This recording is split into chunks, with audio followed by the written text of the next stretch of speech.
administración, no iónicos son intravenoso, intraarterial, intralinfática, digestiva local. Los no hidrosolubles son aparato digestivo, oral, rectal, colostomías, fístulas. ¿Vale? Lo que a veces platicábamos. El aire y el gas, pues es la vía digestiva. ¿Vale? Profe, Dime, la digestiva local, ¿por dónde es?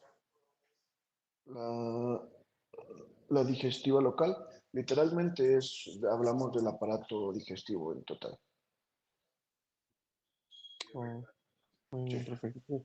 Es lo mismo, por ejemplo, los hidrosolubles también se pueden, ahí hablamos de dónde se puede colocar este medio de contraste. Los hidrosolubles se pueden meter por vena, por arteria, intralinfáticos, por ejemplo, cuando quieren hacer las cialotac o cialografías que pican ahí, eh, en la boca, y también se puede dar tomado, también se pueden hacer una serie esófago gastroduodenal con contrastes, ¿no?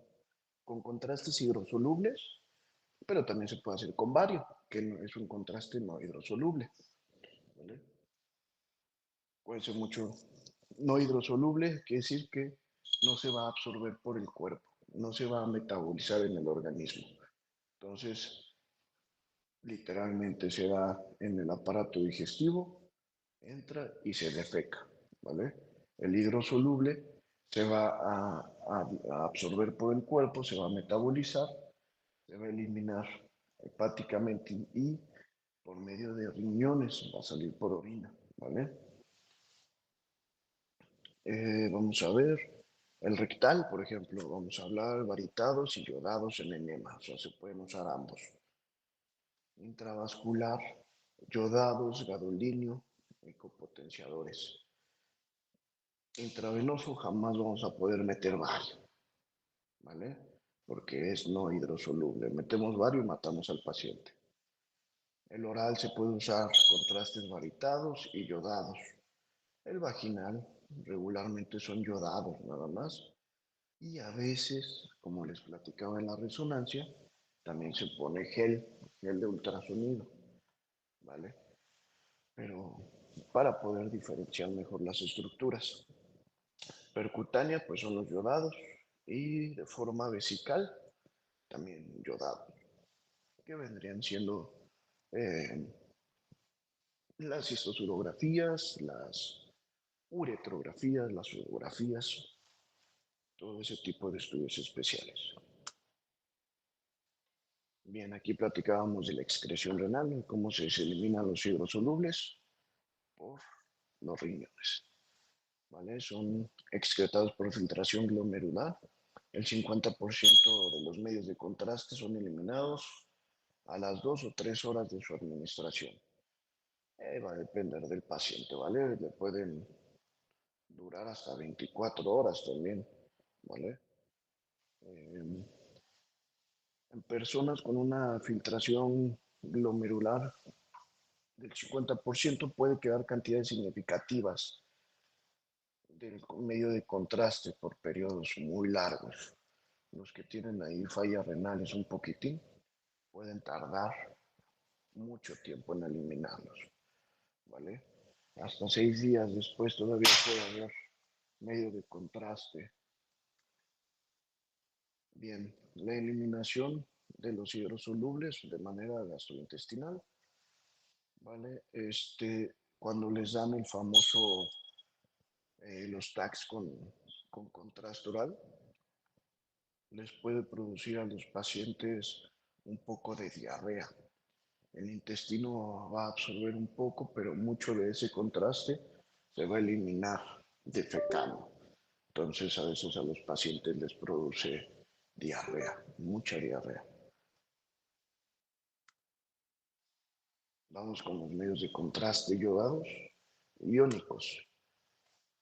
La denominación de iónico se debe a la característica que tienen estos compuestos de disociarse en una solución como la sangre, en aniones y en cationes, resultando en dos partículas eléctricas y osmóticamente activas. El cation es la sal sódica o meglumínica y el anión el ácido benzoico. Esta disociación es la responsable de la aparición de la mayoría de las reacciones adversas.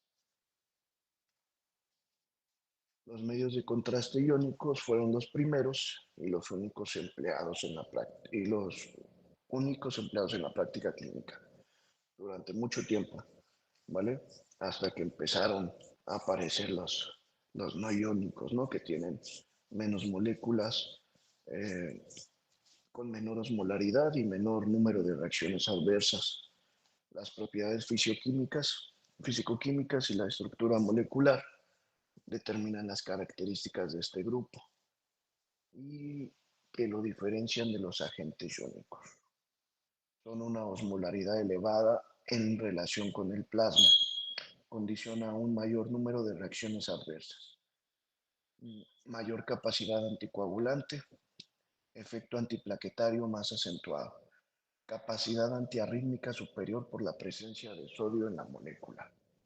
Los pacientes tenían mucho más reacciones con estos medios de contraste iónicos, literal, ¿vale?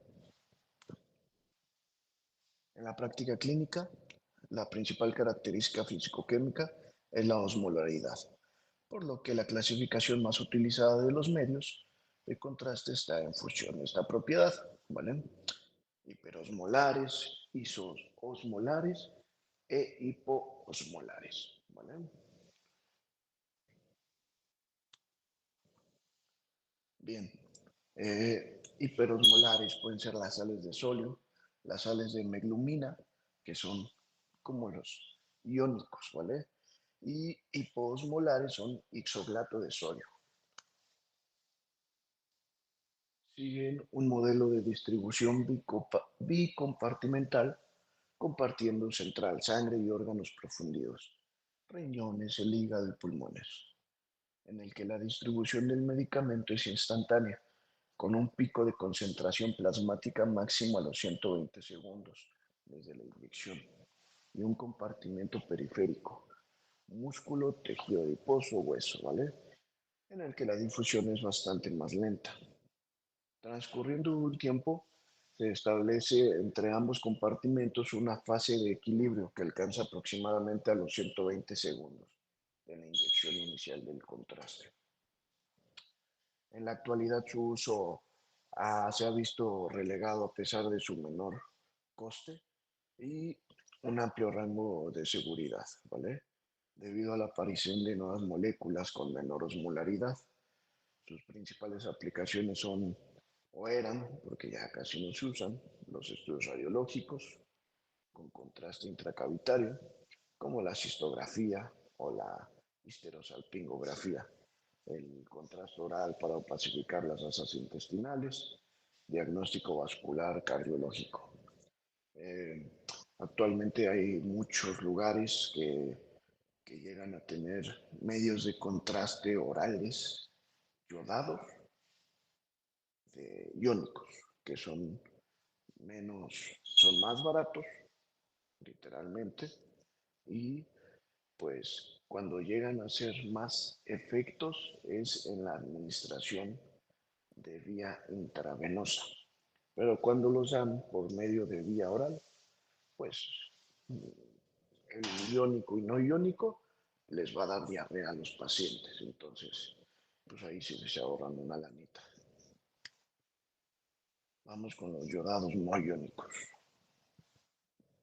Persiguiendo la obtención de sustancias de mayor eficacia y menor toxicidad, se sintetizaron medios de contraste no disociables y por tanto con menor actividad osmótica. Estos son los medios de contraste no iónicos. Características.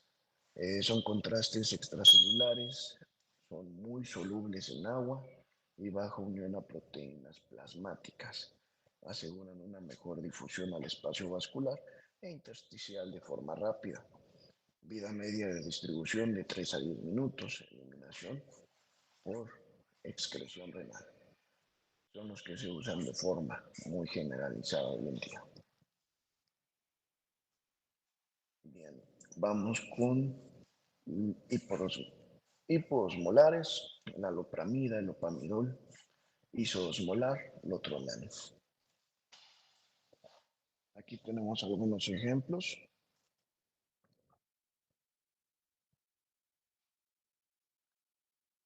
Podemos ver, por ejemplo, aquí tenemos un medio de contraste OptiRay que tiene una concentración de 350.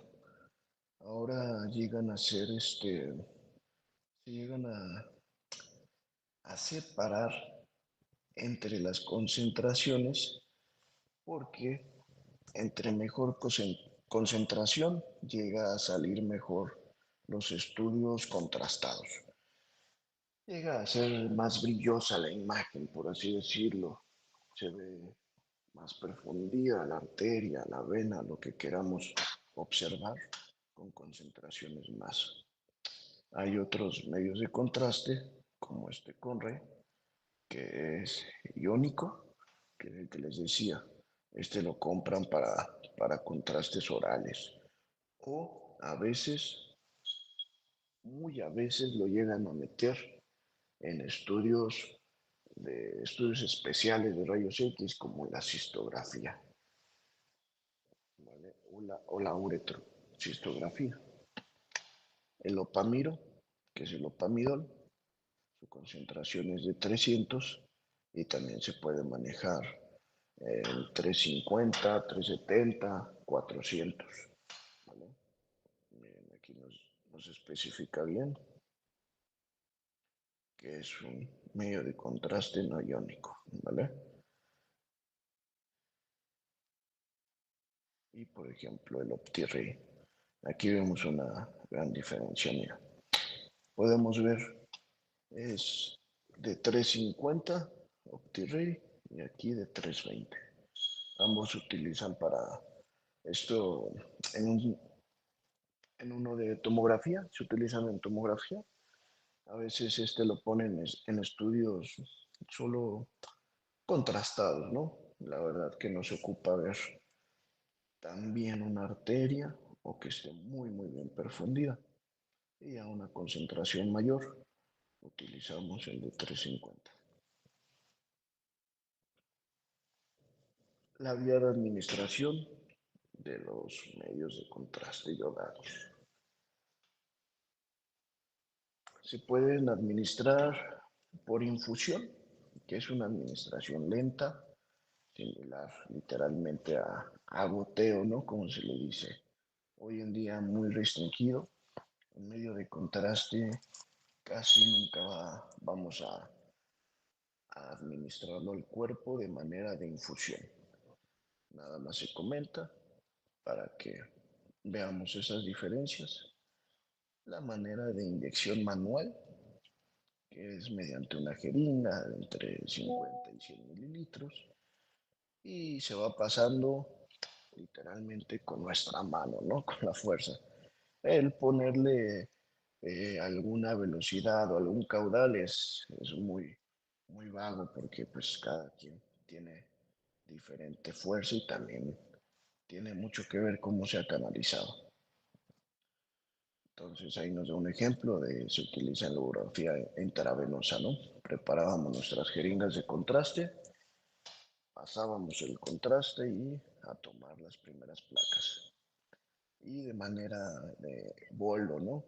Mediante una bomba de inyección, o sea, un inyector, se administra una cantidad variable en volumen y en flujo, ¿vale?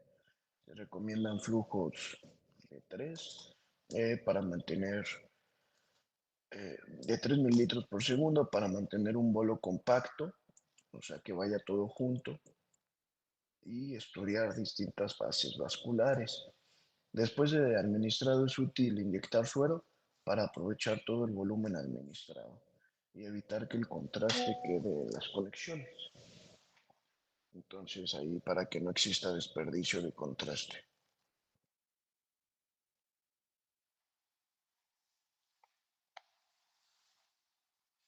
Algunas recomendaciones respecto a la técnica.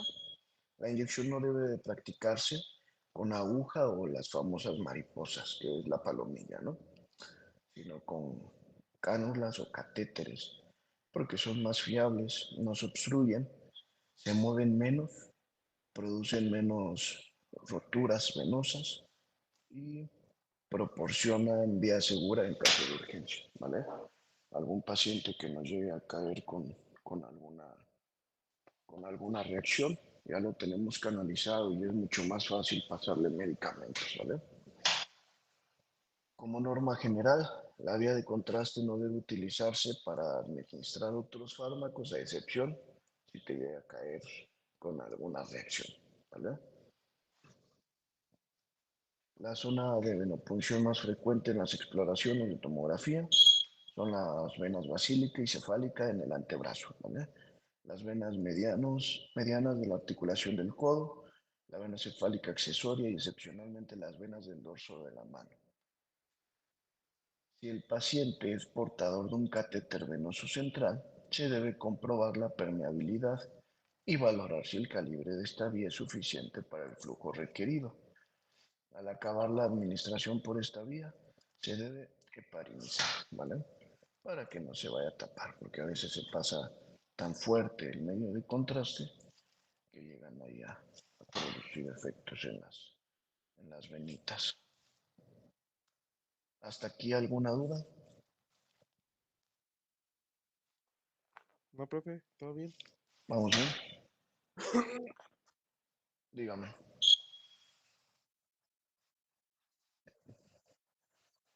Sí, claro, vamos a hablar más. Sí, pero ¿cuál es tu duda? Mm,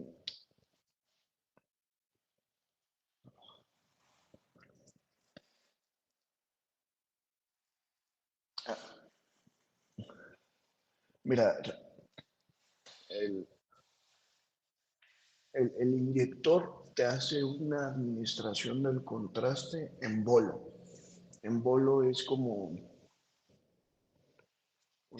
cierta cantidad de contraste, compactando, como platicábamos hace rato, compactándolo. O sea, ¿a qué me refiero? Está pasando seguido, totalmente seguido. Como tú lo estás mandando en un inyector, que lo está mandando a un caudal continuo, no sé, le dices a la máquina, te voy a pasar 50 mililitros de contraste a 3 mililitros por segundo, ¿vale?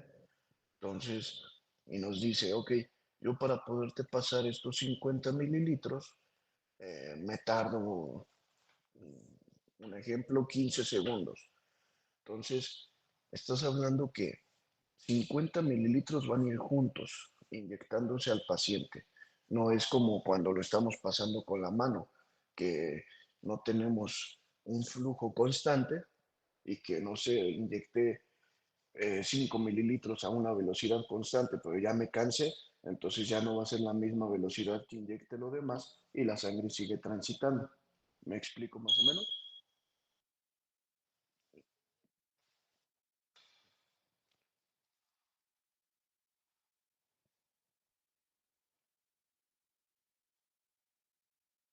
Como, ok, no, sí, más adelante lo vamos a ver la cantidad de contraste y todo. Ahorita lo vemos un poquito más adelante. Este Ultravis 300 también es otro tipo de contraste no iónico que se utiliza en el área de tomografía en diferentes centros. Este es de 100 mililitros y nos dice que aquí la administración es IV. Por ejemplo, a veces este también se puede usar de manera oral y no hay ningún problema. Vamos con las indicaciones para el uso de contrastes iodados y dosis específicas. En nuestra actividad diaria, la mayoría de exploraciones en las que usamos los contrastes iodados quedan recogidas entre las cuatro siguientes: urografía intravenosa, la arteriografía y, bueno, ahí me equivoqué, discúlpenme, arteriografía y en la hemodinamia, más que nada por sustracción digital, la flebografía y la tomografía computarizada.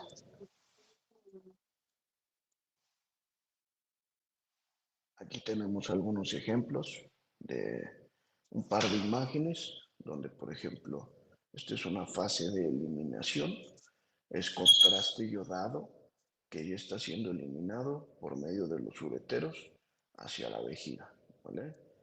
Y aquí tenemos contraste igual, yodado no iónico, que está en la aorta y todo se va hacia las arterias ilíacas, ¿vale?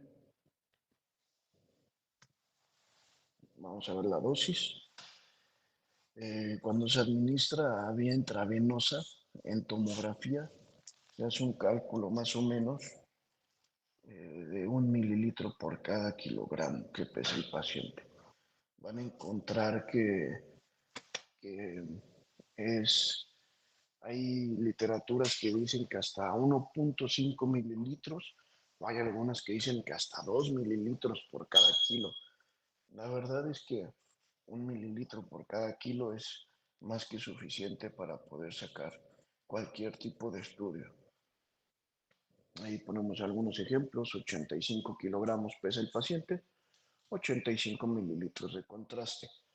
Igual pacientes pediátricos, 7 kilos, 7 mililitros de contraste. Va a variar mucho entre las zonas que queramos sacar de estudios. Por ejemplo, si un paciente pesa 100 kilos, pero voy a hacerle un cráneo, no es necesario pasarle los 100 mililitros. A veces ahí se puede modificar y con 50 mililitros, que ahí sería 0,5 mililitros por cada kilo, queda bastante bien el estudio, pero ahí ya varía mucho entre, entre los estudios, pero regularmente 1 mililitro por cada kilo es más que suficiente para sacar estudios de calidad. Tiempo de adquisición. En las imágenes de tomografía serán variados, tomando en cuenta diferentes factores como la cantidad administrada de contraste, el caudal con el que inyectemos, eso quiere decir la fuerza, ¿no? Que le vamos a decir al inyector que meta al paciente. Vamos a también a ver el tipo de estudio que estemos realizando, como les platicaba, nuestro paciente. Pero un tiempo aproximado de la llegada del contraste de la zona de la canalización al corazón, que regularmente es ahí en el codo o en la mano, estamos hablando que entre 5 a 6 segundos ya está llegando al corazón.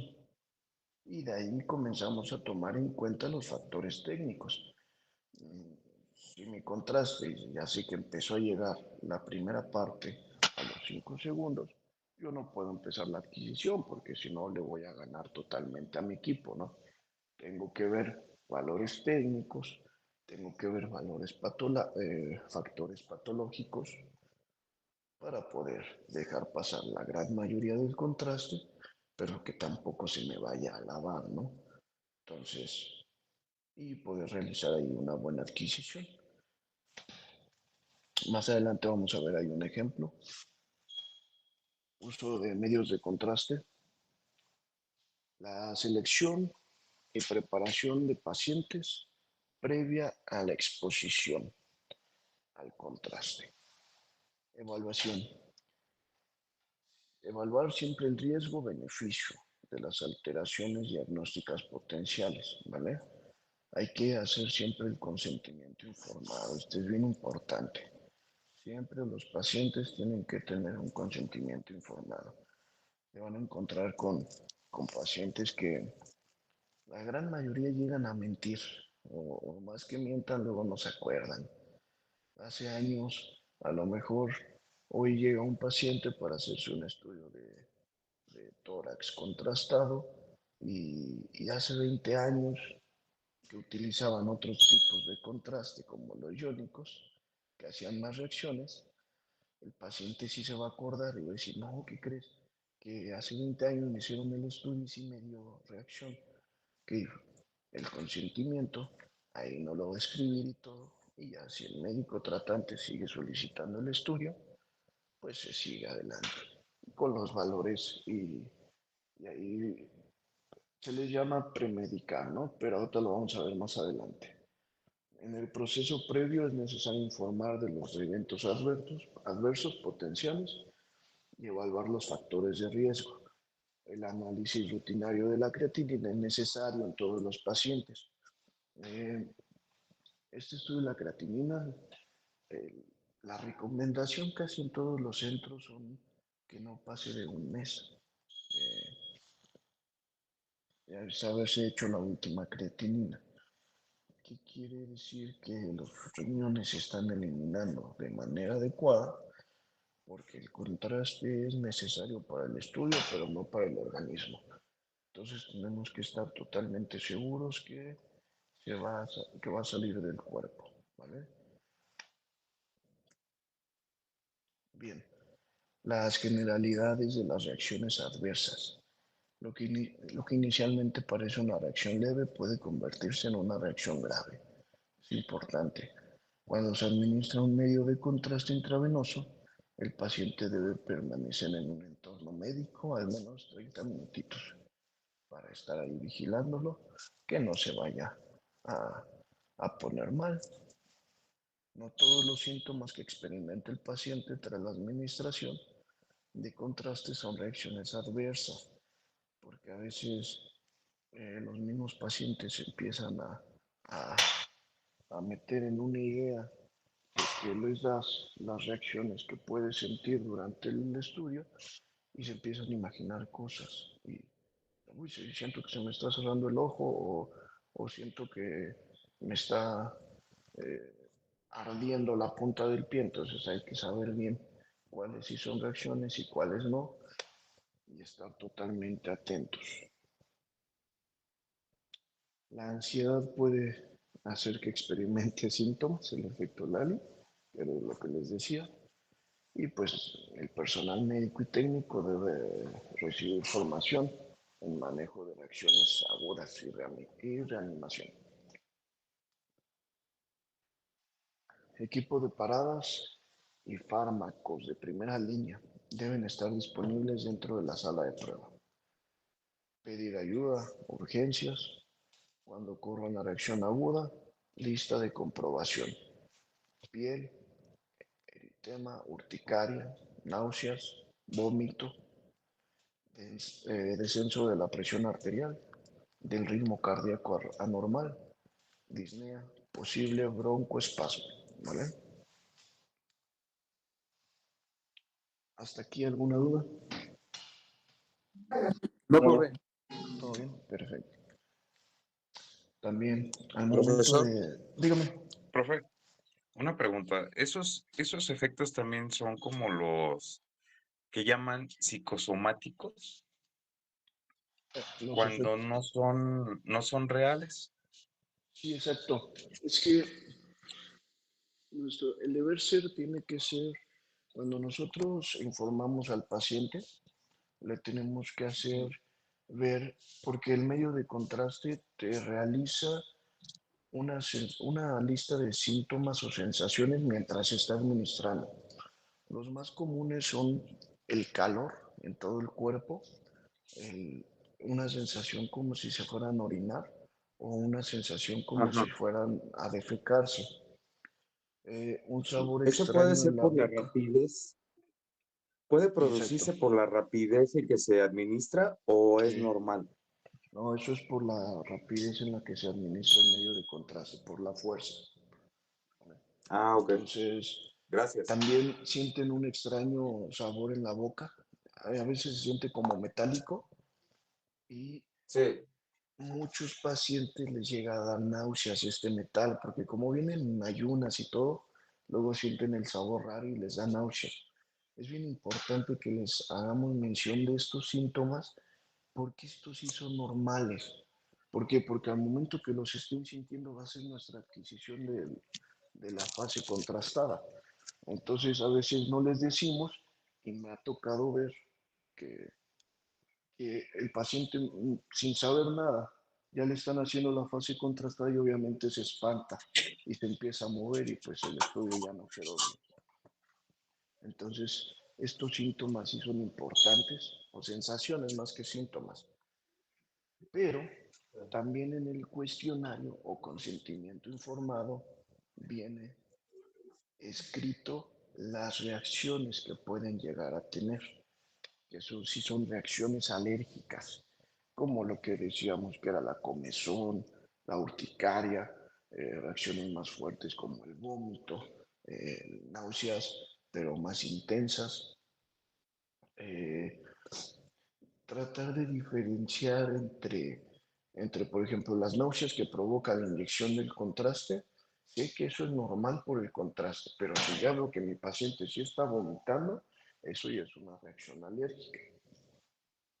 También a veces le llega a provocar un poquito de cefalea, pero ya si vemos una reacción muy, muy grave como que la garganta se le empieza a cerrar luego, el descenso de la presión arterial, todo eso ya es una reacción de nosotros que tiene que hablarse a urgencias, ¿vale? Pedir ayuda.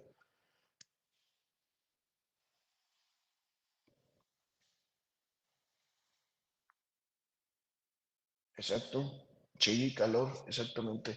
Sienten ahí cosquillas en la vejiga. A veces muchos lo dicen como, siento que me hice del baño, ¿no? Dicen, toca de mucho de que sienten cosquilleo, sienten calor en todo el cuerpo que va recorriendo hacia la vejiga. Eh, a veces el calor se les queda por algunos segundos, pero a veces es muy instantáneo. Regularmente se siente más en estudios donde el caudal, que es la fuerza con la que metemos el contraste, es muy elevado. Es ahí cuando a veces se llega a sentir más. La, También hay extravasaciones del contraste, ¿vale? Esto es cuando el medio de contraste literalmente no llega o se sale del vaso y se sitúa en el tejido celular subcutáneo, ¿va? Aquí vemos un ejemplo, provoca hinchazón, edema en la zona, enrojecimiento y aumento de sensibilidad, ¿vale? Mucho dolor, eso duele bastante. Normalmente se resuelve de una forma espontánea, más o menos 3 días, y poniéndose hielito o pañitos de agua fría. Hay que vigilar esta reacción para evitar la formación de úlceras, necrosis o síndrome compartimental. Aquí podemos ver una radiografía que se toma después para ver en dónde quedó el contraste. ¿Vale? Entonces vemos ahí que en este paciente se extravasó. Pueden ser diferentes factores, desde una mala canalización o desde que se pudo haber salido el yelco de la vena. Eh, lo más común a veces, me atrevo a decir, es una mala canalización. Entonces, por eso en las fases de los inyectores siempre llegan a tener una prueba, que es la famosa prueba de agua, ¿no?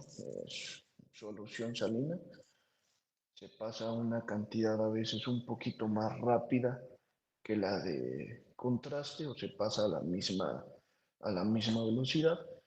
Y si tolero bien y si sentimos bien el flujo de este líquido en la prueba, quiere decir que con el contraste no va a haber problema. Es bien, se siente bien marcado cuando no estamos en la vena. Cuando canalizamos, ahí vemos primero si está bien canalizado o no. Que no nos dimos cuenta, creemos que está bien, vale. Cuando hacemos nuestra prueba de agua y se extravasa desde el agua, la zona se empieza a sentir durita. Cuando el líquido, ya sea agua o contraste, lo pasamos por la vena, literalmente se siente como una manguera. Una manguera, ahí en su casa ábranla y agarren la manguera y se siente el flujo, cómo va avanzando sobre la manguera. Literalmente así se sienten las venas, cuando estamos aventando líquido con un inyector. ¿Hasta aquí alguna duda?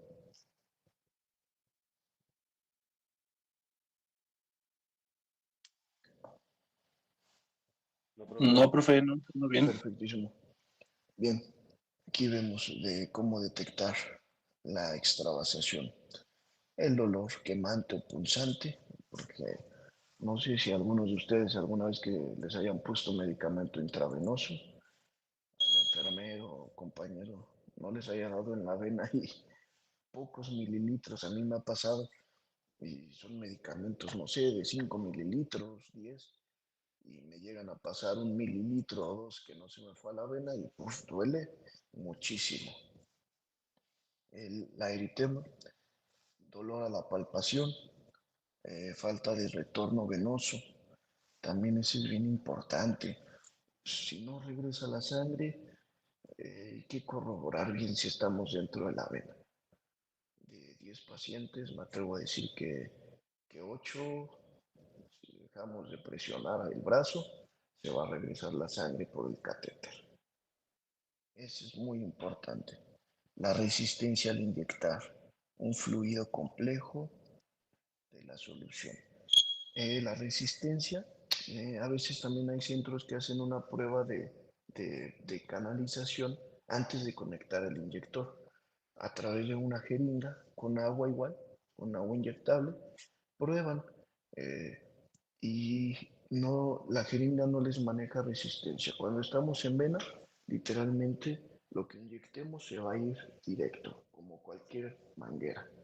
Cuando genera resistencia, es un parámetro para decirse más que no estamos en vena. Bien, tenemos ahí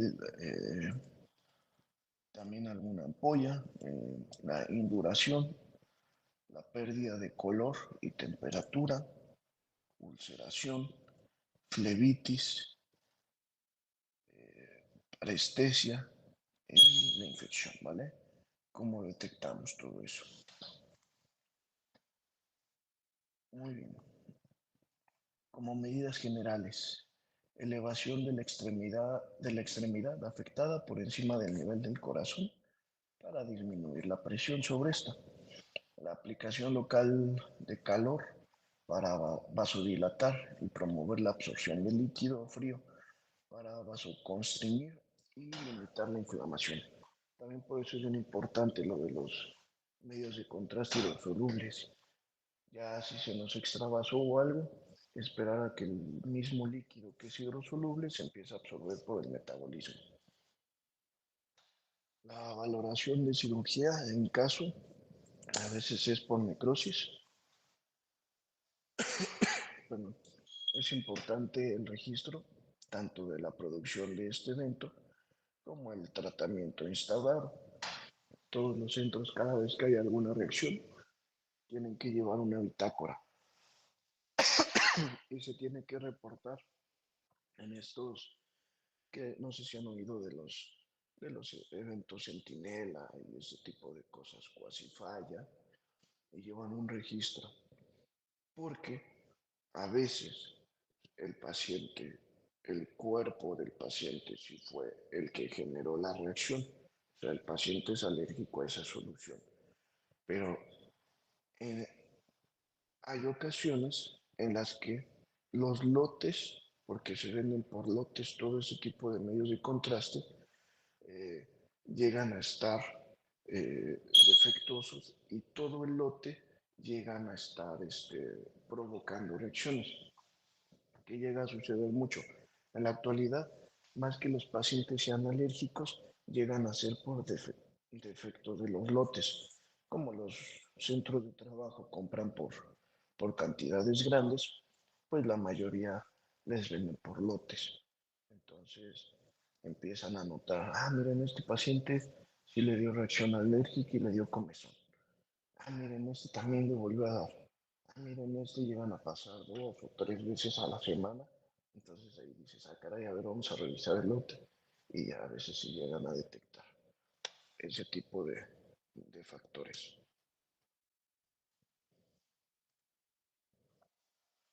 Bien, La mayoría de las reacciones son de tipo leve y fisiológico. Apenas requieren medidas de apoyo y monitorización. Llegan a ser, no sé, dolores de cabeza, tenerlos ahí en vigilancia, estar revisando la presión arterial, eh, pasarles agüita, ¿no? Y líquido.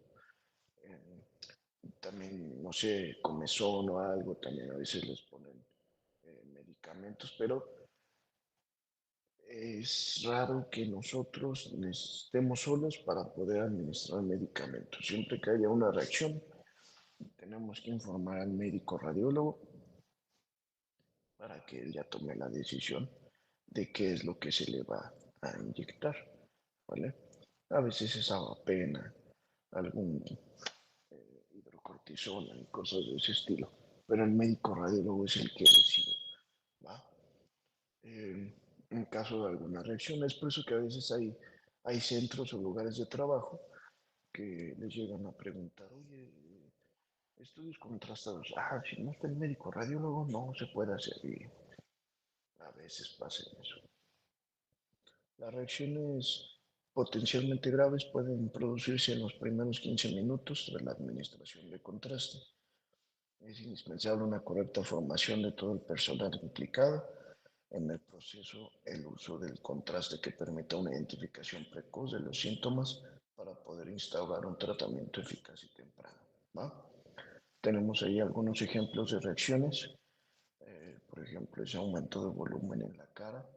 A mí me ha pasado en los ojos, a mí no, sino con pacientes míos, les ha dado un aumento de volumen en los ojos muy, muy grande.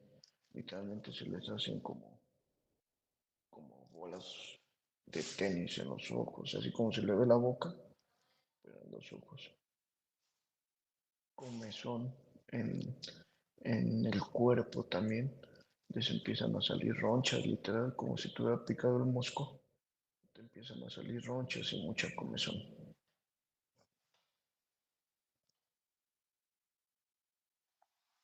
La clasificación de estas reacciones pues, pueden ser las leves, las náuseas, el vómito, la urticaria, el prurito, la diaforesis, la sudoración. La moderada ya es el vómito, el edema facial, edema laringio, broncoespasmo. La severa, la hipotensión, el edema pulmonar, el parado respiratorio y el paro cardíaco o hasta convulsiones. Entonces, por eso a veces sé que en la gran mayoría no da reacción el medio de contraste, pero no es cualquier cosa el meterlo al cuerpo. Entonces, hay que estar preparados para cualquier tipo de reacción. ¿Hasta aquí alguna duda?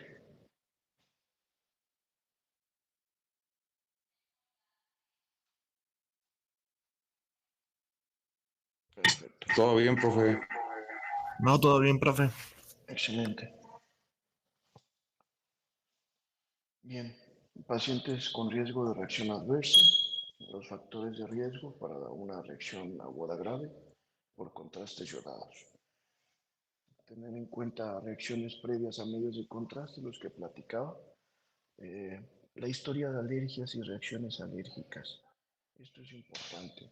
En nuestro cuestionario, o cuando estemos ahí cuestionando al paciente, aparte de preguntarle por qué le piden el estudio, tenemos que saber en grandes rasgos, pero un poco detallado su historia de antecedentes. Como que si es alérgico, yo regularmente pregunto por alimentos altos en yodo, ¿no? Porque lo que metemos es un líquido alto en yodo. Entonces, le pregunto por los famosos mariscos que todos conocemos, los camarones, si es alérgico al rábano, que también tiene concentrado de yodo. También de ahí me paso a preguntarle si es alérgico a lo más común, que a veces las personas son alérgicas, a las almendras, a las nueces, a las fresas. Entonces, llego a preguntar eso. Cuando me dicen que no son alérgicos a nada de eso, pues se van minimizando los, los riesgos de reacciones adversas. En la historia de asma o broncoespasmo o atopia, la cardiopatía o nefropatías, ¿no? Porque también puede ser que los pacientes tengan la creatinina muy alta y no se pueda realizar el estudio. Mayores de 65 años, perdón, menores de 65 años o menores de 5 años, a veces en centros médicos no les llegan a pedir creatinina para no perder al paciente. Eh, Porque tras su historia clínica, pues les preguntan si han tenido antecedentes de nefropatía o si no sufren nada de los riñones, pues es muy raro que vaya a tener la creatinina alta. Pero lo ideal es que se les pida siempre la creatinina. Los niños pues también les dicen, pues ¿para qué quiere la creatinina a los niños si sabes que no tiene un daño renal, ¿no? Pero preferentemente, por lo menos en mi experiencia, más seguro. Aquí hablamos de la premedicación. Ha habido pacientes o hay que dicen, fíjate que me hicieron una tomografía hace unos años y sí me dio un poco de irritación en la garganta. O sí me dio reacción leve ya conocida, ¿no? Pero el estudio que le están solicitando es muy importante. Entonces se tiene que eh, platicar con el tratante o con el radiólogo, no nosotros, ¿no? Pues podemos hacerlo nosotros o igual ya los mismos médicos que solicitan el estudio ya conocen de esto y los mandan también con una solicitud de premedicación, ¿vale? Se recomiendan pacientes con factores de riesgo. Disminuye la frecuencia con la que aparecen las reacciones moderadas y severas. Aunque sí aparece, no disminuye intensidad o respuesta al tratamiento. Entonces, eh, serán glutocorticoides que deben tomarse por vía oral al menos 6 horas antes de la administración del contraste. Esto aplica cuando el médico tratante lo manda premedicado. Si no se pueden oralmente, como alternativa se maneja una dosis intravenosa de hidrocortisona al momento del estudio, antes de meterla en medio de contraste. Lo prevenimos a que le haga alguna reacción, literalmente. El uso de contraste iodado basado a creatinina sérica. El diabético, ahí más o menos tenemos una tablita donde te dice usar o no usar a discreción. Realmente en pacientes diabéticos no es como una contraindicación. El medio de contraste es más en pacientes renales que tengan, sé que puede ocasionar ahí insuficiencia renal, a diabetes y todo, pero por eso se pide el estudio de creatinina, para saber que esté en niveles óptimos y poder ser ingresado en contraste. El uso de medio de contraste con base de yodo reduce una forma muy marcada de la captación de yodo radioactivo que se utiliza en la medicina nuclear, tanto para medios diagnósticos como terapéuticos, ¿vale? Por tanto, se recomienda de realizar dichos procedimientos al menos hasta 8 semanas transcurridas desde la realización del procedimiento en el que se administró contraste iodado. Esto quiere decir que si nuestro paciente le van a pedir, no sé, una gamografía y se tenga que inyectar yodo para medicina nuclear, pero recientemente se hizo un estudio contrastado en tomografía, tiene que darle mínimo una semana para poderse hacer el estudio de medicina nuclear. ¿Vale? ¿Hasta aquí alguna duda? No, profe. ¿Todo muy bien? Perfecto.